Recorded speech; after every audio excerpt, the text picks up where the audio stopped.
बात करते हैं पूर्वांचल के चंदौली जिले की सकलडीहा सीट की, जिस पर 2022 के रण में बेहद दिलचस्प मुकाबला देखने को मिल रहा है। इस सीट का पूरा सियासी गणित आपको समझाएंगे, लेकिन उससे पहले ये रिपोर्ट देखिए।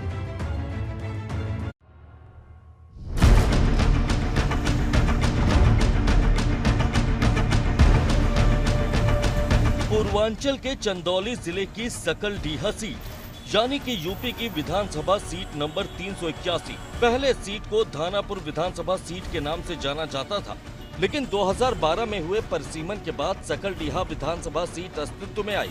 इस सीट पर 2012 में हुए चुनाव में माफिया ब्रिजेश सिंह के भतीजे सुशील सिंह विधायक बने थे, जो फिलहाल चंदौली की सैयद राजा विधानसभा सीट से भाजपा विधायक हैं। वहीं 2017 में सकलडीहा सीट पर सपा के प्रभु नारायण यादव विधायक बने। सकलडीहा में 2022 के चुनाव में कांटे की टक्कर होने की उम्मीद है, जहां भाजपा, सपा और बसपा अपनी पूरी ताकत लगा रहे हैं। अब बारी है आपको पूर्वांचल के चंदौली जिले की सकलडीहा विधानसभा सीट के पिछले नतीजे के बारे में जानकारी देने की, जिससे आपको यहां से सियासी हालात समझने में आसानी होगी। 2017 में चंदौली की सकलडीहा विधानसभा सीट पर करीब 64% मतदान हुआ और इस सीट पर सपा के प्रभु नारायण यादव ने जीत दर्ज की।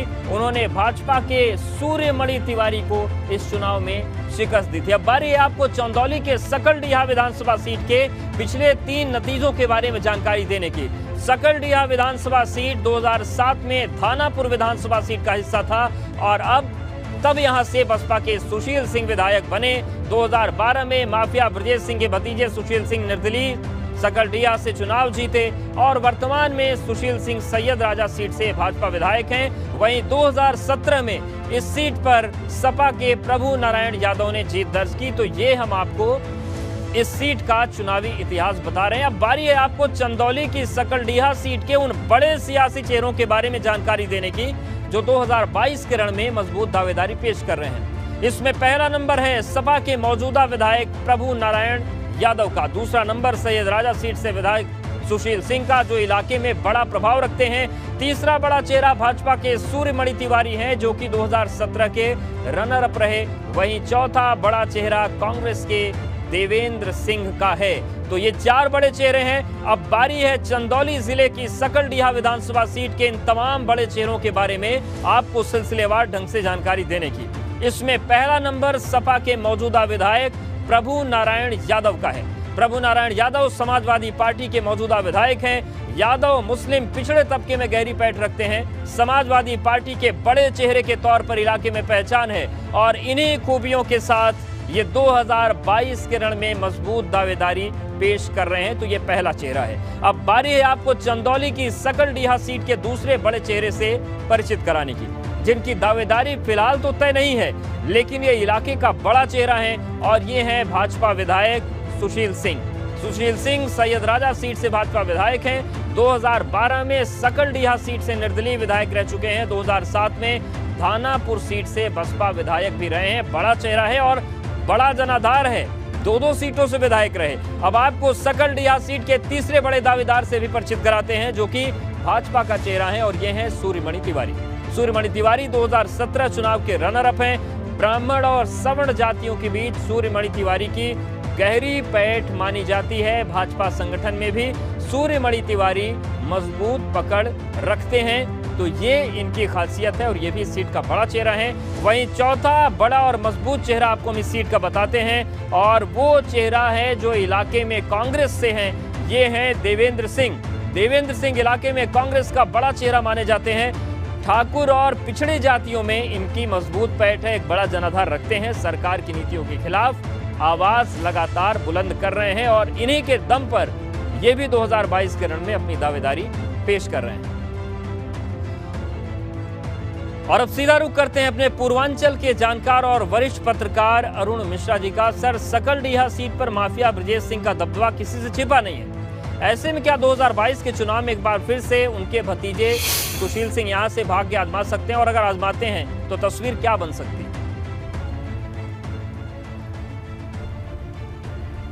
देखिए, वहां का जो परसीमन धानापुर के बाद वहां जो परसीमन हुआ 2012 में, तो सकलडीहा जो विधानसभा सीट है वहाँ 4 जातियों का एक प्रभुत्व है, उसमें ब्राह्मण हैं, ठाकुर हैं, यादव हैं और दलित हैं। इन चारों जातियों में सबसे ज़्यादा पकड़ जिसकी भी रही है। 2007 में उस समय बसपा से ये विधायक हुआ करते थे सुशील सिंह, 2012 में निर्दलीय बने, बाद में वो सैयद राजा उन्होंने 2017 में चुनाव जीता।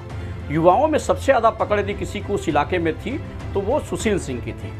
कहीं न कहीं से एक तो परिवार का जो प्रभुत्व रहा उसको भी आप मान लीजिए, और कहीं न कहीं से सुशील सिंह का अपना क्षेत्र में वो परिवार से इतर उन्होंने व्यवहार अपना एक अच्छा बनाया लोगों के बीच में। लिहाजा ब्राह्मण, ठाकुर और दलितों के जो वोट था वो सुशील को एकमुश्त पड़ा, जीत हासिल हुई। अब की बार क्योंकि इस बार 2017 में वो चुनाव सैयद राजा से लड़े हैं, तो अब इस बार उनको टिकट सकलडीहा से, हमें तो नहीं लगता है कि सकलडीहा से वो फिर चुनाव लड़ने की कोशिश, क्योंकि वो सैयद राजा उन्होंने अपनी एक सीट बना चुके हैं। बिल्कुल बना ली है, लेकिन अगर सकलडीहा में क्या बजाय बन सकती है समीकरणों में, वो भी सर आपसे समझेंगे, प्रभु नारायण सिंह की हम बात करेंगे। लेकिन हम मुद्दे समझ लेते हैं एक बार, बारी उन मुद्दों की जो आने वाले विधानसभा चुनाव में अहम किरदार निभाएंगे, और इन्हीं मुद्दों के ऊपर चंदौली की सकलडीहा विधानसभा सीट पर जनता अपना वोट डालेगी। सकलडीहा सीट का पहला बड़ा मुद्दा खराब सड़कें हैं, जिन्हें लेकर वादे तो खूब हुए लेकिन हालात जस के तस हैं। दूसरा बड़ा मुद्दा शिक्षा का है, जिसे लेकर इलाका आज भी बेहद पिछड़ा है।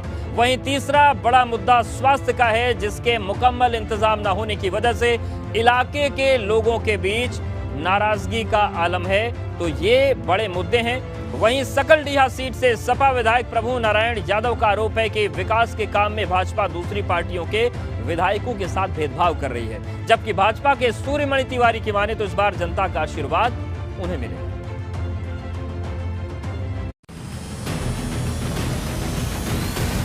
भारतीय जनता पार्टी के लोगों ने जनता को बहुत बड़े सपने दिखा करके बाका के ऊँट ले लिया, सरकार बनाए, लेकिन आज जिस बदले की भावना से काम करने का काम सरकार कर रही है, चाहे विपक्ष का एमएलए भारतीय जनता पार्टी छोड़कर जितने भी एमएलए हैं, उनको विकास कार्यों में पूरी तरह से भेदभाव करने का काम कर रहे हैं। मैं अपने शीर्ष नेतृत्व को, भारतीय जनता पार्टी के नेता और हमारे सांसद, कैबिनेट मंत्री भारत सरकार में डॉक्टर महेंद्रनाथ पांडेय जी का मैं आभार व्यक्त करता हूं, और भारतीय जनता पार्टी के शीर्ष नेतृत्व का भी आभार व्यक्त करता हूं कि हमको 2017 में उन्होंने कैंडिडेट बनाया, और 2022 में मैं जनता के बीच में निरंतर चला हूं। 5 साल 2015 से लेकर अब तक बराबर सेवा किया हूं। और अब बारी है उस सत्ते के पत्ते की, जो कि सकलडीहा विधानसभा सीट पर हार और जीत तय करता आया है। और ये सत्ते का पत्ता है वो यादव और दलित वोटर, जिनकी तादाद इस सीट पर सबसे ज्यादा है। ऐसे में ये वोटर जिस उम्मीदवार को वोट दे देते हैं, जीत उसकी तरफ मुड़ जाती है। तो एक बार फिर से रुक करते हैं पूर्वांचल के जानकार और वरिष्ठ पत्रकार अरुण मिश्रा जी का। सर, सकलडीहा सीट पर यादव और दलित वोटर्स बड़ी ताकत हैं, ऐसे में 2022 में क्या समीकरण है? और जो बात प्रभु नारायण सिंह वाली आप बता रहे थे, क्या समीकरण उनके पक्ष में जा रहे हैं? देखिए, प्रभु नारायण सिंह का मुकाबला यदि अभी तक जो करते रहे हैं वो सुशील जी के सामने रहा है। सुशील सिंह युवाओं के बीच में सबसे ज़्यादा उनका प्रभुत्व रहा है, लिहाजा वो किसी भी गैर बिरादरी के यादव भी रहे होंगे तो वो भी सुशील सिंह के साथ हो गए थे, लिहाजा उनको हार मिली थी प्रभु नारायण सिंह की। जो प्रत्याशी सुशील सिंह के बदले खड़े हुए वो सुशील सिंह के कैटेगरी लाए, उस समकक्ष नहीं थे। तो ऐसी स्थिति में लोगों ने प्रभु नारायण सिंह को चुनाव में जिताया। अभी क्या है कि वहाँ विकास का मुद्दा बनारस से नज़दीक है सकलडीहा, लिहाजा विकास का मुद्दा भी वहाँ बहुत बड़ा चर्चा में है। चहनिया में घाट बनवाने का काम भाजपा सरकार ने किया। एक पुल बना है बलुआ घाट पर, वो भी भाजपा सरकार ने करवाया है। शुरुआत भले ही वो समाजवादी पार्टी ने शुरू किया होगा, लेकिन भाजपा सरकार ने उसको बनवाया। वहाँ सड़कों का थोड़ा मामला गड़बड़ था, कहीं न कहीं से वहाँ सड़कें खराब थी। ये मुद्दा अभी उछल के सामने आ रहा है। तो जहाँ भी जाएंगे, ब्राह्मण और ठाकुरों के बिना वोट के कोई भी चुनाव में जीत हासिल नहीं करेगा। भले अब रह गया ओबीसी का वोट इसके पक्ष में जाता है, वो चुनाव में जीत हासिल करेगा। बिल्कुल, धन्यवाद सर हमारे साथ जुड़ने के लिए, समीकरणों को समझाने के लिए।